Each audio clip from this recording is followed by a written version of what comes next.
I think I was pretty late on the critical thinking journey. So once I started doing that, a lot of the worldviews I had started falling apart. And it almost felt like someone just pulled the rug from under my feet. And it was a difficult few years. But the one thing that kept me going was writing. And of course, my children and writing. That's how I at least tried to make sense of the world around me and the world within me, the world of pain, the world of anguish, but at the same time, also the world of beauty. What was the biggest shift in your mindset that you had to really make and work upon yourself very consciously? I quit my job to write this book and I started writing. I wrote about 4,000 words and then I got stuck.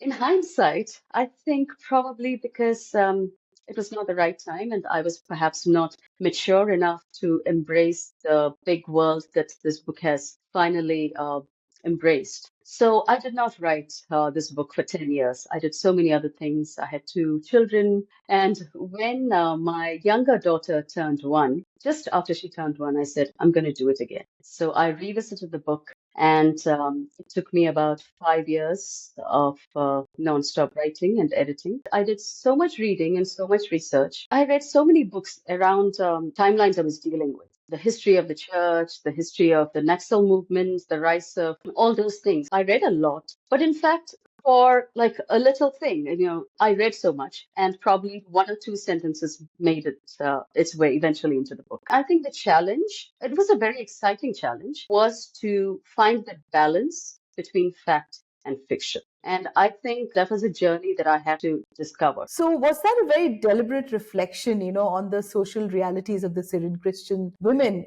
of the mid 20th century Kerala? Most of the characters in the book, especially the women, are rebellious. They're not even quietly rebellious. They are obnoxiously rebellious. Yeah, they are. And they don't care. So they are so unapologetic about it. Even Eliama, she comes with a dreadlock hair and her tattoos, and she runs barefoot. She's rebellious in her own way because of different reasons. Is it a reflection of the women of the time, or the Syrian Christian women? No, it's just a reflection of women, how we are, how we all have that within us. And given the opportunity and the option, we can rise and be whoever we want to be. The Remnants of Rebellion actually explores both political and personal narratives, from the Naxalite uprisings to private acts of defiance. So, what connects these different forms of rebellion for you as a person? The lines between the personal and the political become blurred. Well, in life, as well as in this narrative as well. So the book talks about rebellions of all kinds,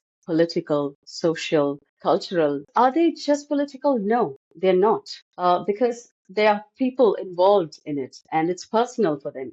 So what I've done is that I've inserted characters in these different situations. In the Vaikam Satyagraha, in the wagon tragedy, in even in an incident of moral policing. So Eliama is involved in one of the incidents, and people are playing politics around her, but it's not politics, it's her life. So it's personal. It seeps in.